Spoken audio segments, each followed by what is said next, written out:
Hey guys, so I am making this video for you guys out there who are in a situation where your cars are not starting. My, uh, I had an issue with my truck the other day, and it wasn't starting at all. And I did find out what the answer was, and I did get it to start. Everything was, everything's working fine now. But let me tell you guys what happened with with that.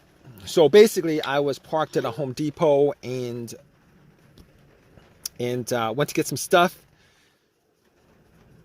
Came back out, tried to start the car, tried to start it, and nothing happened. Nothing happened. Like got in, and everything else worked. The dash, everything else worked. I just got this truck a couple months ago, but and it drove fine. Everything worked fine, except could not get it to crank this time around. But once I got in, everything, all the chimes were good, or all the everything worked,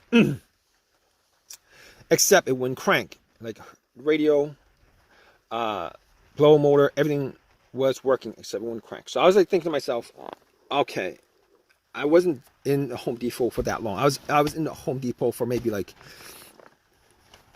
45 minutes or something like that. Maybe I left the lights on. So first thing I did was I turned on the lights. Turned on the lights, and they were pretty bright. Went out, checked out the lights, the headlights, and they were pretty bright. I'm like, maybe it's not the battery, because first thing that came to my mind is the battery. I don't know the history of the battery. So anyway, I popped the hood, looked at the battery. Battery was like 2 years old. Like possibly the battery, but seeing as how bright the lights were, it should have just done a slow crank if the battery was weak. Scratching my head over it, I'm like, okay, terminals were dirty. Let's clean up the terminals.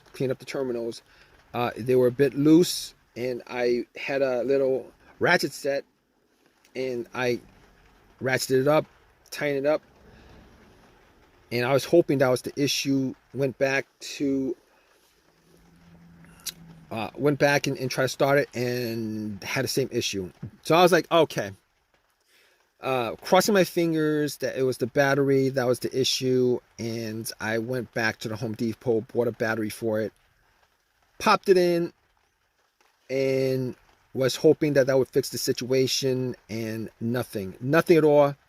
So I was like, okay, I can cross off the battery, probably can cross off, pretty sure I can cross off the alternator. Battery, not the alternator, because if it was the alternator, definitely I would have been able to, the car would have turned on. The truck would have turned on. I would have been able to get like at least 20 miles off of driving just off the battery alone, without the alternator charging it. If you guys haven't done that, if you guys in a situation where the alternator is dead, you guys could actually just pop in a fully charged battery and then drive for a good 20 30 miles with all the accessories off. Good tip for you guys. But wasn't the alternator, so I was like, what's next? I'm gonna check the ground wires. And the ground wire was good from the negative of the battery. I actually did check that when I changed up the battery. The ground wire was good. It was connected. There's no corrosion on it. A little bit of rust, no corrosion. I'm like, okay, not the ground wire, not the battery. Can eliminate the alternator. What else could it be? So I'm looking around. I'm like, fuses and relays.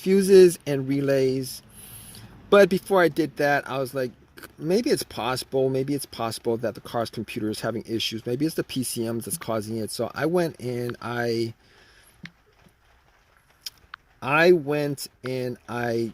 got I had an OBD2 that I used when I bought the car that I got from Walmart for $19. And basically what I did was I know that the OBD2 is not going to pick up a no start issue for the most part. It's, you know, especially a $19 OBD2. But I plugged it in just to make sure that the battery's connected to the car. And guess what? The computer was connected to the car. And guess what? The computer was connected to the car. It did a readout. There was no codes. Nothing that would cause the situation that it could pick up. That it could pick up.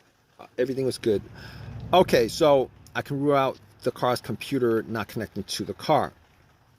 Fine, can rule that out. At that point I was thinking, okay, I got a couple of easy fixes left with this. A couple easy fixes I have left with this. One of those easy fixes would be a fuse or relay. And I was crossing my fingers that it may be a relay. But thinking about it, I thought about it, and I was like, okay, every time I try to start, and I did try to start at least 20 times, it would make a click. It would keep on making like one click on each try. And one click on each try, pretty sure that that's coming from the relay, all right? Because if I had heard no click at all, I would know that maybe the relay was having issues, because the relay, that click is just a relay initiating from the battery to the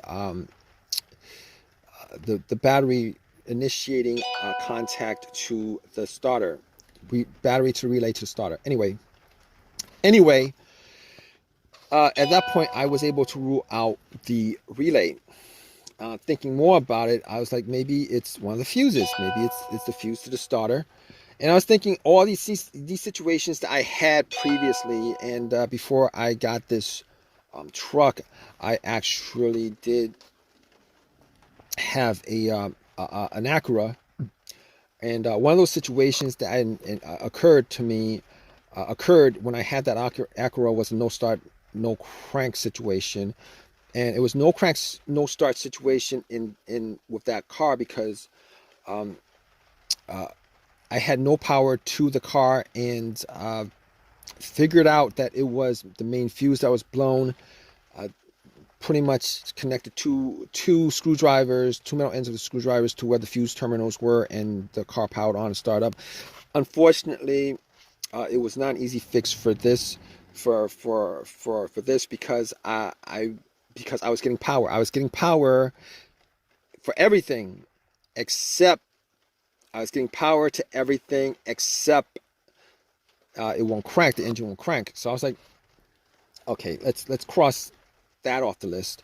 The other fuse issue that I had was with I believe it was either the fuse to the car's PCM or fuse to the fuel pump.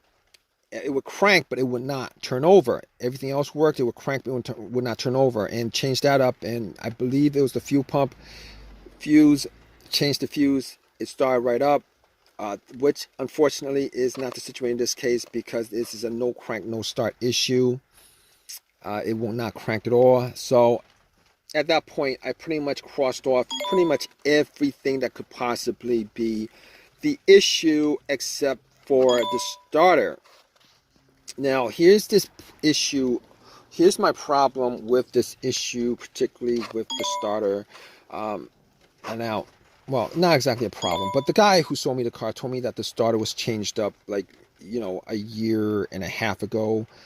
He's selling the car with a starter that's practically brand new. Only put on a couple thousand, like 5,000, 7,000 miles on the car since he swapped out the starter.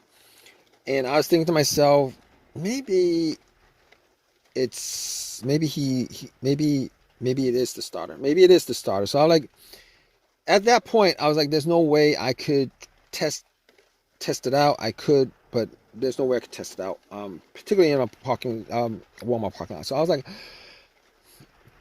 I have my tools with me and everything. So called AAA. AAA picked up the truck, drove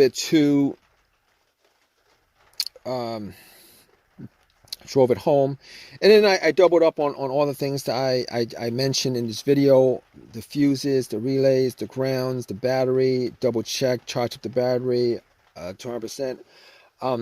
Everything was checked out. I did a bump test on the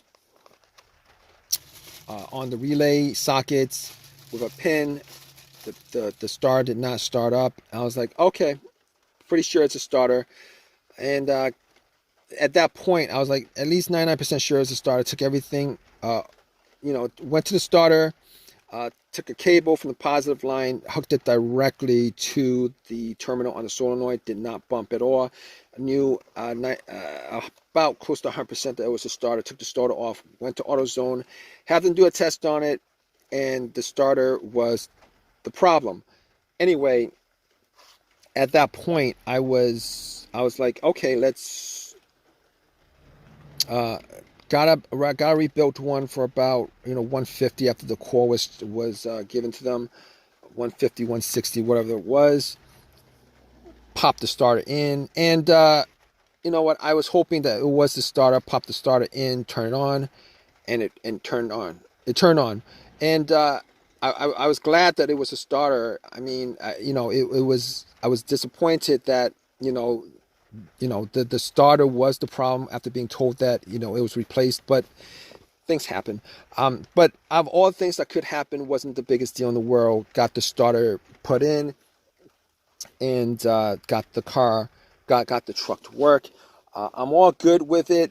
If you guys are in this situation, you guys are still with me, just go through all the steps as far as what I've mentioned in this video. You could probably figure out like 99%, probably like 90% of the situation that's causing your car or truck or whatever you're driving not to start.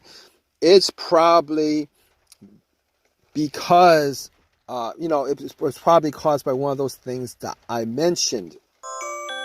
All right, it's probably caused by one of the things that I mentioned. But if I've helped you guys out, please give me a thumbs up. Please subscribe. If you guys have a comment, particularly with your situation, please leave a comment in the comment section. Hope this has helped you guys out. Hope you guys, hope the cause of your problem is probably one of those easy fixes that I mentioned: a fuse, a relay, maybe the battery, negative ground wire. Even the alternator is probably easier to replace. But anyway, regardless of that, take care, guys.